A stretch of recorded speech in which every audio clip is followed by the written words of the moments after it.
Welcome to the Lunch Lads podcast.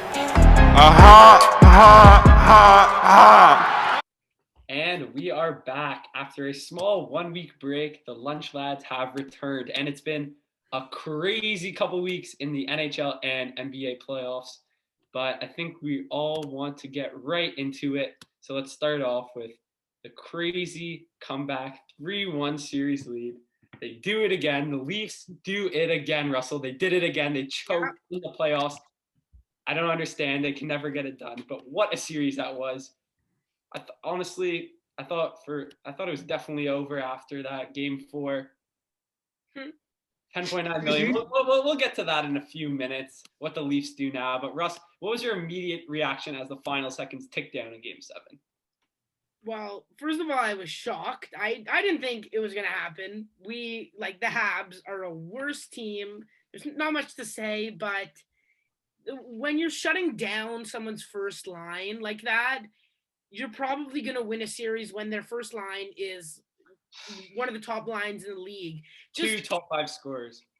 Yeah, let's just be honest. They underperformed, and I don't know if Danault is like a defensive mastermind. I don't know if he is, but I mean, last time I checked, the Leafs also don't have Carey Price. So can you just say something? I've never heard of Danault before this season, and out of nowhere, this guy's like a Matthews stopper, McDavid stopper. Like, since when is this guy like an all-time defender? I knew who he was. He was always a good defender. Like, I've never heard of this guy until this year, and apparently he's bad start. He's been always a consistent defender. He doesn't produce so much offensively, but his line with Gallagher and usually Tatar, who has just fallen off a cliff recently, they've been actually a really good 5-on-5 line in the last few years. But yeah, what a job by Danault, who's I think struggled at the start of the series with faceoffs, but he really picked it up at the end. And you know what? He got the job done. That was the biggest thing the Habs need to do, was shut down the 2 best players on the Leafs, and they did it. I don't think Marner is their second best player. Who do you think is Nylander? I've always said Nylander. He's my favorite player. I know people disagree with me, but I think he kind of proved that he's an overall better player than Marner. Marner can't play come playoff time, and it's happened in the series. It's happened year after year, though. Like, it's not like a occasion now that Marner has a bad playoffs. It's been a solid 4 years now where Mitch has done nothing. It just, you know what? It's hard to rank players, especially when you have a lot of good forwards like that, of who's the best. But I'm going to come out and say, I think based on what we've seen in the regular season and the playoffs, especially this year, I think Mitch Marner is the most important player on the Leafs. Because hear me out. So Mitch Marner, what did he finish in scoring? Like fourth or fifth? I think he finished fourth. Just an unbelievable season, right? Him and Matthews, that deadly duo, always connecting. Matthews ended up leading the league by a lot in goals. And all of a sudden, Marner underperformed by a long shot in the playoffs, made some stupid plays, and he hesitated on a lot of plays. Looked like he was afraid to shoot the puck sometimes. And he wasn't making those nice plays that he always makes to Matthews. So therefore, Matthews scored 1 goal on a rebound that anyone who can hold a hockey stick and plays hockey can score that rebound. You go right to the net and you put it right back in the empty net. So I really think that without Marner playing well, Matthews really struggled, and you could clearly see that in the playoffs. So Marner is definitely the most important player on the Leafs. And I think this crazy talk about him being traded, I know it's some not smart Leafs fans on social media that want him gone. But really, what do you expect to get back from trading Mitch Marner? Can I say something? Trading stars in the NHL is just so tough, and I don't know what anyone thinks. I 100% agree with Sully. I think we all are a part of it. I'm a part of it myself. It's recency bias. Yeah. See, so what I do, as an experience, and it's hard not to be. You have to be so frustrated. No, but let's just say, okay, so I'm an experienced Leafs fan that has dealt with years and years of disappointment. And after every single year, you reflect and you're like, oh, this person gone. And I've learned over the years that you have to process the series for a good week before you can make any rash decisions on what you think you want to do. I don't get, especially after series, unless it's blatantly obvious, firing a coach or a GM right after they lose a series. I think you need a week to process the loss and reflect on the season, and then you make the move. So in past years, I've been been like trade Nylander, fire Babcock. I was right about the fire Babcock. Or was that? I don't even know. Yeah. Were you right? We'll Yeah, get to who knows? But but I completely agree with Sully about the Marner thing. I think it's really stupid that people think he should be traded, because I don't think Marner is our most important player. I think Matthews is. But the fact that Matthews is our most important player makes, I don't know if this is going to make sense, but like the fact that Matthews is our most important player means that Marner is like the most important player, because there is no Matthews really without Marner. They have to coexist together. And was that not seen in those 7 games? And I think it's obvious that I was seen. Matthews had 1 goal on a I 100% agree. But something I find pretty interesting is, would you consider Barzal's the best player on the Islanders, right? Yeah, he sucks. He's no Marner, but I haven't heard any bad. My favorite team, Matthew Barzal, letting me down. Barzal and Marner, Barzal played 8 games, Marner played 7. Both, I think, had 0 goals and 4 assists, or I don't remember exactly. But why is Barzal getting nothing talked about? You know why? Because people don't care if the team wins. People couldn't give a crap. And you know what? I couldn't either. If the Habs were winning the series and $10.5 million of Carey Price was letting in 5 goals a game, I couldn't care less. Well, then you wouldn't be winning the series.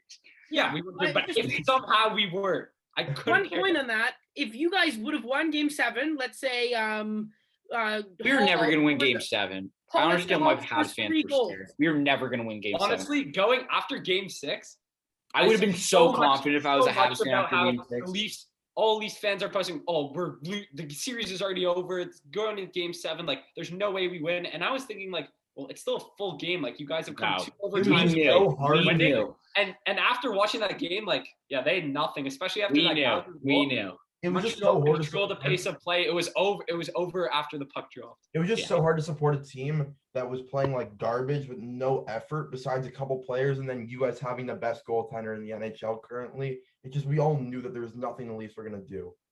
And shame on Nylander for ruining that beautiful shutout. Shame on him. Shut up. And I have one point to make. If the Leafs would have won, let's say just someone scores 2 goals or they somehow win, you guys would not be saying anything about Marner, about Matthews. Nothing about Matthews. Incredible win. Even if they didn't score in the series, incredible win. Like, it doesn't matter when you win. The whole point is to win, and whoever gets you there, gets you there. Exactly. So they did have a big impact. Your stars have to be your stars, and they weren't for you. That's probably the reason you lost, because our stars were our stars. So. And what another thing I want to talk about was, nothing against Sheldon Keefe. Like, he's a good guy, young guy. I understand why they brought him in. But during the regular season especially, I was really critical of Dominic Ducharme and how he managed the Habs bench. I know we had a lot of injuries and a lot of guys in and out of the lineup.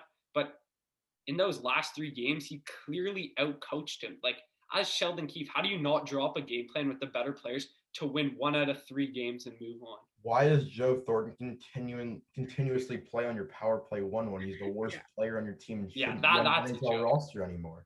He gets like half his minutes of the game on the power play. Like, what? It doesn't make sense. He doesn't do anything. And no disrespect to Joe Thornton. The funniest thing, go back to our first ever podcast mid-season. We were literally talking about where should Joe Thornton fit. And we said, I remember I said very clearly, when it's time, we can't have another Patrick Marleau. I remember that. We can't have him on the top line if it's clear that he doesn't belong there. And what do? We kept him there. And I'm not you know what? At the end of the day, he had the same amount of goals as Matthews and Marner combined. So I think whatever. Spets is going to be the only veteran, I think, that will stay on the Leafs roster out of those I think the Leafs have to look.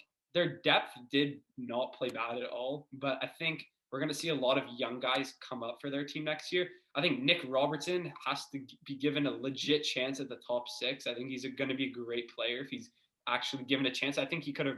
I know he was. Should be the top line if Hyman's gone. But Hyman's not gone, right? Well, Leafs.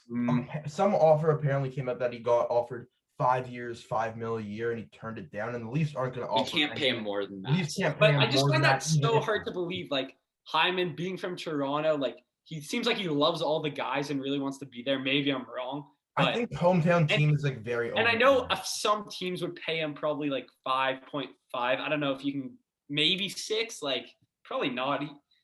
But do you really need the money, Zach? Come on, stay. I have a question for you Leafs fans. If you are the GM, Leafs right now, what is the one move you do after this series? The one move. I'm the opposite of what most people would be as a Leafs fan. I know Jack Campbell played outstanding, best goaltending we've seen in a while. Like if we have Don't even say it. if we have, Really? I'm not saying no, just Talk listen. that you're If talking we about. have him in our other game sevens, we're probably gonna win. He played outstanding. I just don't think he's gonna keep this up at this rate. I think we need a top goaltender, which is very hard to get. Like we're not getting a Carey Price. Good luck. Good luck getting. I know we're not going to get it. I think Campbell's going to be our guy. I just think if we can get that goalie upgrade, that's the first thing we have to do. Like he led in a bad goal in that last game that shouldn't have been let in, and it changed the whole momentum.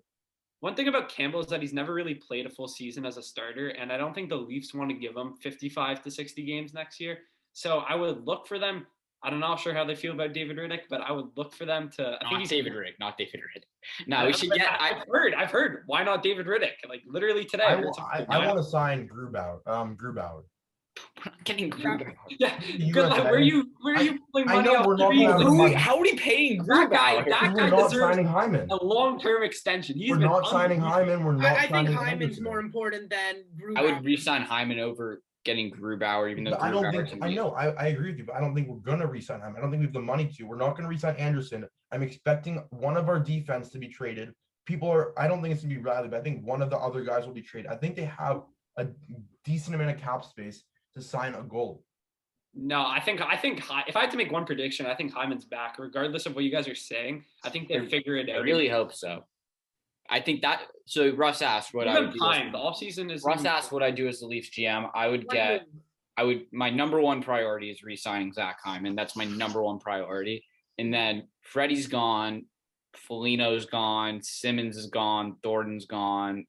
Spezza should be back. One question: you say Freddie's gone. Wouldn't you pay him like a lot less than what he was? He's not going to want it. He's going to get something somewhere. Yeah, you know what? I think Freddie's going to go to a team that's going to pay him a 1-year deal, maybe like $4 million, $3 million, and he's going to have like a prove it type, like Tyson Barrie, where he proves himself as a starting goalie, and if he succeeds, he gets that big extension. Or you know what, he gets like overpaid by like a team that's like clearly like tanking or rebuilding, let's say like Buffalo or Detroit or something like that, and they're like, hey, like we'll sign you to a 1-year deal, so your expiring deal, you can like prove to the league that you can play, and then at the trade deadline, like, hey, we'll flip you to like a contender, maybe you can be a goalie there. I like that, actually. That could be an idea. But anyway, the most absurd thing that I've seen on like Twitter and stuff like that for like Leafs things, it's like, oh, the Leafs should bring in Ryan Getzlaf from veteran presence. I'm like, why do we keep getting old guys? Can we stop?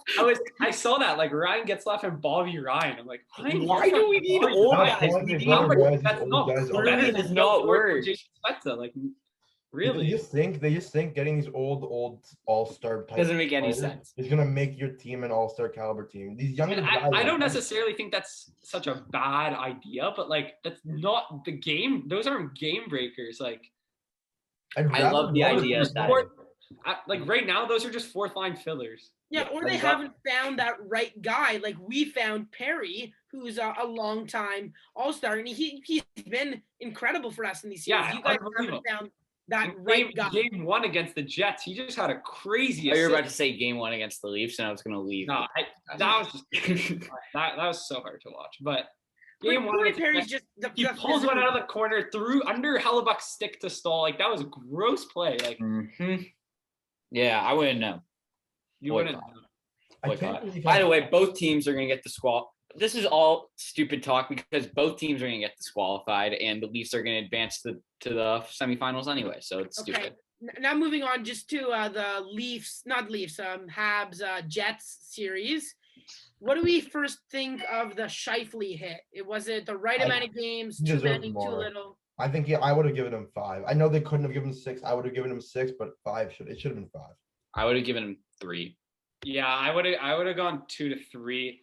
It's just so hard to tell. Like, it was clearly charging. He was trying to hurt him, but like slow down on people don't understand. Like, I understand that it was just like a hard hit and he was skating the full ice. But if you watch Scheifele that whole game, I don't know. He doesn't seem like that dirty of a player. But no, that's why it was really weird. Something was wrong with him that game because he took earlier, like 5 minutes before that, with like 6 minutes left in the third. He took just the dumbest penalty I've ever seen in my life. It was a scrum, and Ben Sherratt's on the ground with no helmet, not even doing anything, and he goes and like takes his stick and like tries to hit him in the head.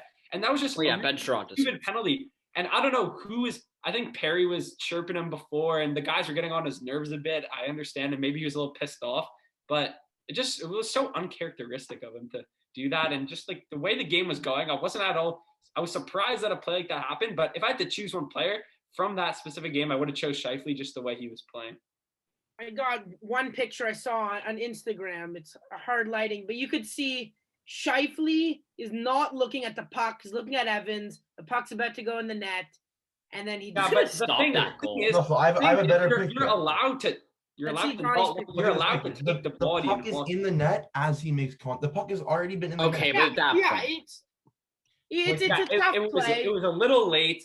I think I was a little surprised. I thought it'd be closer to 2 to 3. I know a lot of people disagree with the fact that he shouldn't even be more than one game. Like, I think the hit deserved 5 or 6, but since he's a first-time offender, it's very 50-50 on social media how people think of it. The people that are saying that it's a clean hit are just trolls. They're like, keep your head up. Like, all right, we get it. Playoffs. Keep your head up. Like, I agree with the people that are like, hey, you got to keep. You're not going to be looking at Scheifele when you're putting the puck in the net. Yeah, it's like I don't think he expects to get like bulldozed, like head, like right in the head, like shoulder first, when he's just putting the puck into a wide open empty net. So I think that I didn't expect that from Scheifele because he seems like actually a really nice guy, but very uncharacteristic. It was no place for that in hockey, but he'll serve his time, and when he comes back, there'll be a big brawl, and then both teams will be disqualified by the many players that get suspended, and then the Leafs will advance. So has there not been I know there's been, I think, 3 suspensions in the playoffs so far: Kadri, Reeves, and Scheifele. I might be missing one if there was another one, but isn't it a little weird? I feel like there's not that many suspensions like that every year. Players are playing here more often. They're getting more rivalries and getting under their skin more often because you're still playing with these in-division players. I just hope for the Habs' sake that Scheifele's out 4 games. Really take advantage of this. Stasny, I think, is coming back tonight, but he's banged up. Those are 2 top centers. I know PLD is going to play center probably, Pierre-Luc Dubois. Yeah, but really, they're shorthanded. I think, what's his name? DeMello on defense, Josh Morrissey's partner, he pulled his groin, it looked like, in the first game, and he isn't a very important player for them. So I really hope they take advantage. I think we really got to win tonight.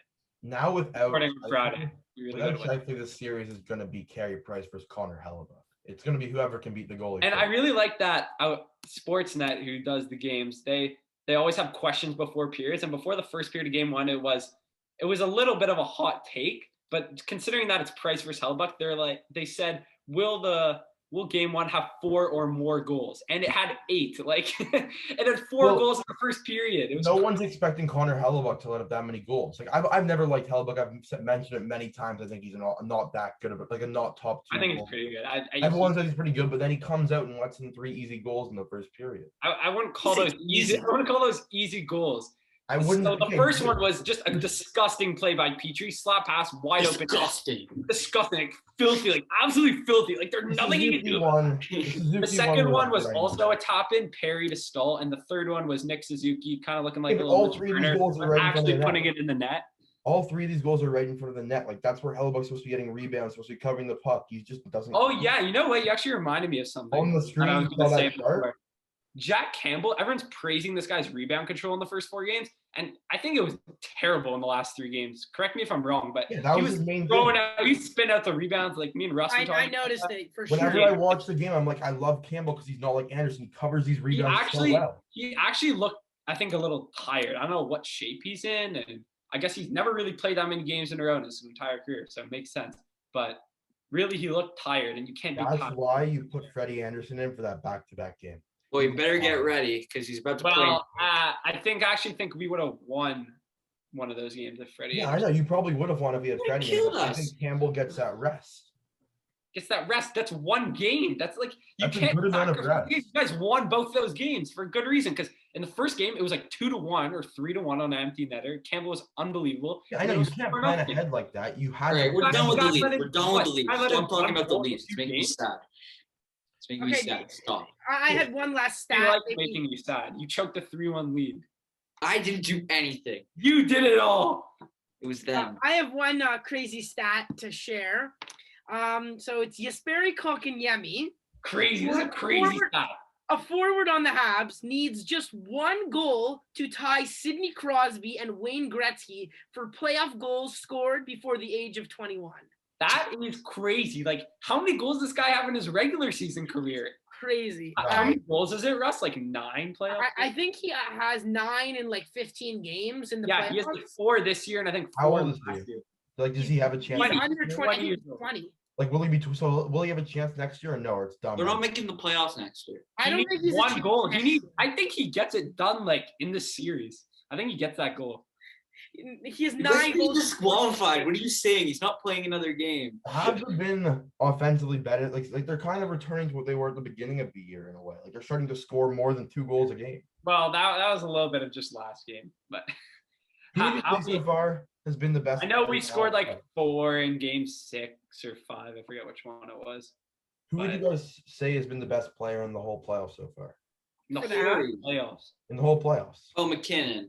Yeah, Oh, oh my God. Montreal? For all the people that say Matthews was, I heard some people Matthews better than Whoever said McKinnon. that's an idiot. Matthews is the 3rd best player in the league. McKinnon's on a whole different world than Matthews, Yeah, man. no one He's in said a whole that. different league. The If guy, you I go don't. McDavid, McKinnon, then you can debate Matthews. McKinnon didn't score a game 2, right?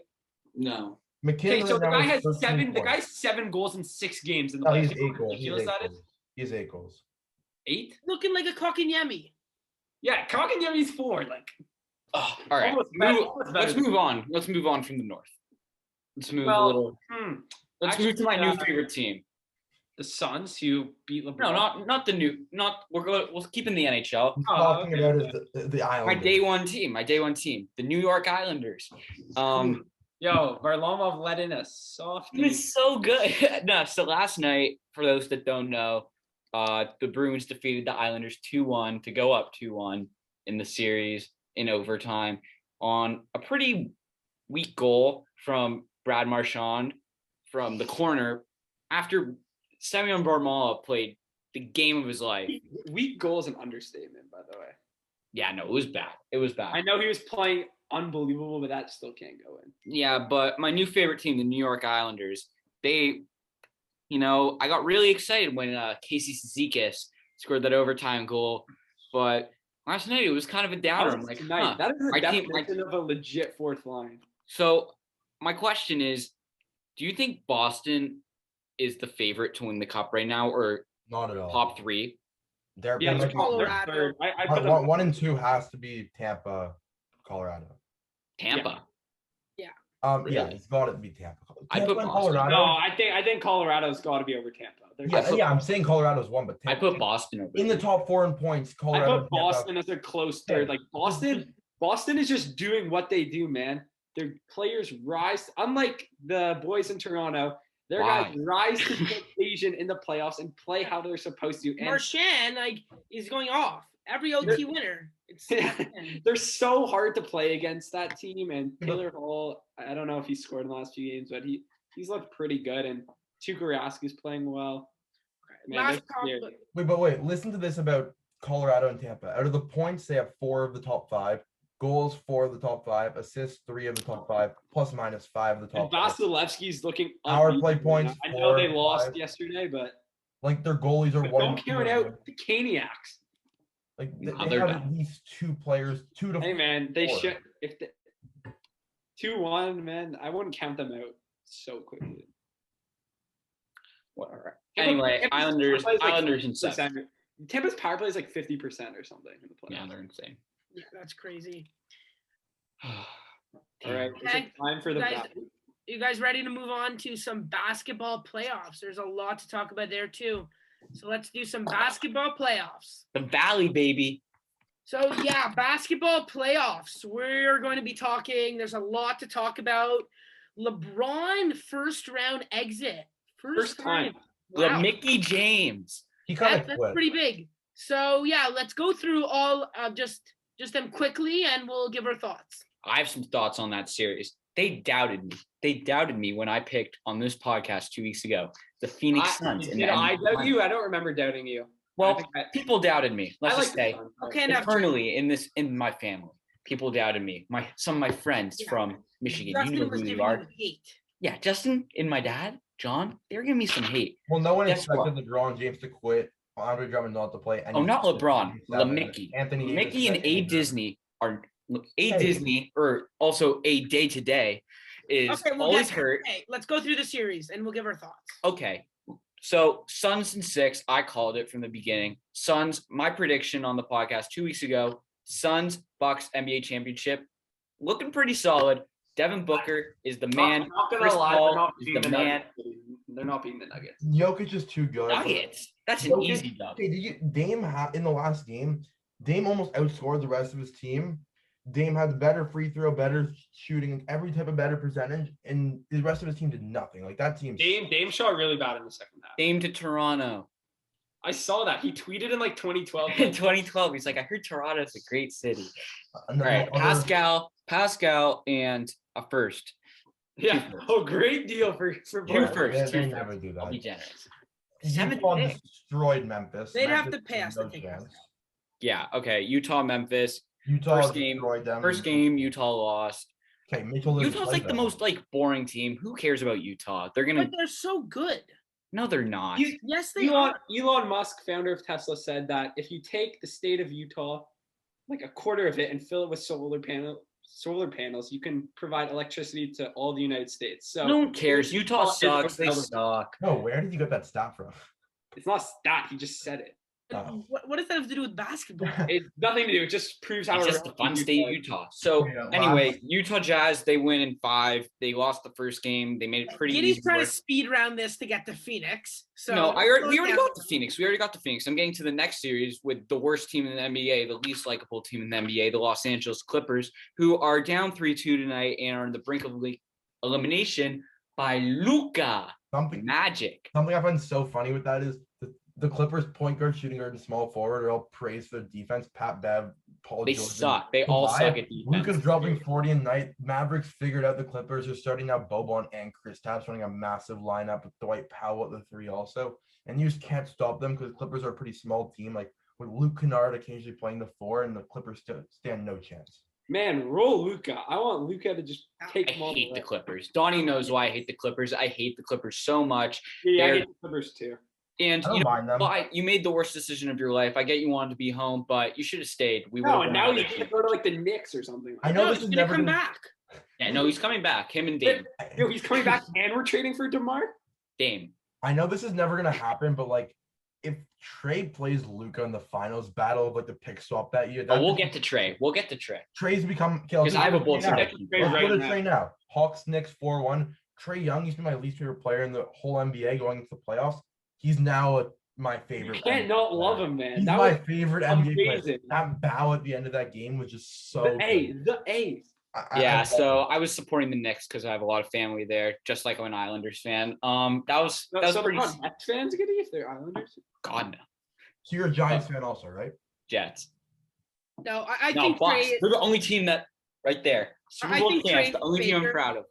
I think Actually, I see Raptors champs behind you. So No, right there. But anyway, so they killed the Knicks. Wasn't even close for the majority of the series. The only game that the Knicks won was when the Hawks literally couldn't make a shot. So it should have been a sweep. It was a gentleman's sweep. But now the Hawks, they're playing. This is going to be a very, very interesting series because Joel Embiid, I don't think it's being talked enough, like how badly he's actually hurt. Because they keep saying, oh, it's day to day. Like, it's just like a minor tear in the meniscus. Like, that's a big deal. tear in a meniscus. How is that so minor? Yeah, they're like, oh, it's a tiny tear. If That's he doesn't a play- big injury. That's, If he doesn't play, I think the Hawks. I think even will if he win. does play, he's not going to do. They have a The Hawks are lockdown the center. Hawks aren't that much worse of a team than them, honestly. Like if Trey Young continues this, Wanna Simmons hear? hasn't been good. You want to hear Giddy's bold prediction that we're going to be Yeah, looking let's back? go. Giddy, who do you think wins each series? Oh, okay. So we'll go Hawks Sixers right now. I'm going to go Hawks and 6. And then we'll go on to the best series this is going to be the best series in the entire NBA playoffs. Nets and Bucks. Nets, they looked good. They looked solid. They killed the Celtics, but I think that was all expected. They lost the game because Tatum went off, but the Bucks, best defensive team in the NBA right now. Giannis, this is his year. I'm telling you. I'm going to go Bucks Did you hear what in he said? 7. Did you hear what Giannis said? He was naming like the stars and the Nets or something, and he didn't say Yeah, Harden. he didn't say Harden. They have Kyrie, Kevin yeah, he's Durant, going to and own Jeff Harden. Green. Harden's going to be so bad this He's like series. Kyrie. He said Kyrie, Katie, and Jeff Green. Yeah, he did say Jeff Green. But anyway, Bucks in 7. So then, Finals pick. yeah, pretty much. And then, so right now we don't have the entire Western Conference playoff bracket side, but we know that it will be Denver versus Phoenix, and that's going to be a good series. I think Jokic will do really well because DeAndre Ayton, even though he played really well, he's not the best defender. So I think Jokic steals 2 games, but Phoenix 6, Suns in 6, baby. Let's go. And then I'm going to assume it's the Mavericks just because I hate the Clippers so much, but it could very well be the Clippers by the time you hear this. But anyway, Mavericks versus Jazz, Mavs in 5. Mavs Hawks is my new finals prediction. I'm going. Mavs Hawks. You know what? I said said earlier in the year that this NBA season sucks and that the NBA is dying because it is so predictable who the finals is going to be every year. It's only going to be 4 teams. And right now we probably have the least predictable NBA finals that we've Well, had. actually, according to my predictions, the predictable Nets are going to make the finals, like everyone always thought. I think Suns. Sixers are going to beat the Hawks in 6. Nets over Bucks also in 6. I have Nuggets over Suns in 7, and then I think the Mavs win against the Clippers in Game 7, not Game 6, and then I think they lose to the Jazz in 7. Adam Silver, by the way, is on suicide watch right now. By the way, like this is really bad because right now, if the Clippers, if Milwaukee beats the Nets and then the Clippers lose, and let's just say the Hawks beat the Sixers, they have like Milwaukee Hawks. If my prediction comes to life, which I think it actually is going to, Phoenix, Milwaukee, that's like 2 million people going to my watch original NBA prediction finals. is still No live. one's watching. My original if the Clipper, if the Mavs would make it, a lot of people watch it. But No, I still don't. They needed an LA team. Yeah, people watch. Are all of our original predictions still alive? Yeah, I still have the Bucks. No one predicted the Lakers. I'm very unlucky. I'm Nuggets. I'm Nets Clippers. Like Clippers are probably gonna lose. Nets are bums. Nets are Yeah. bums. I just have a response to all the hype of Trey. So yeah, I just have a response. Ooh, what's going on over there? Hello. Yeah, there we go. I just have a response quickly. Quickly. Yeah, I have a response quickly to the Hawks, all the hype with Trae Young. I don't see it. I think Trae Young folds after all that hype. And I think he doesn't average more than 20 points a game and they lose in like 5 or 6. Bold take, but unfortunately, that's all the time we have. We'll see you guys next week. Go Habs, go. Ale Montreal. We'll see you in the cup. Go Isles.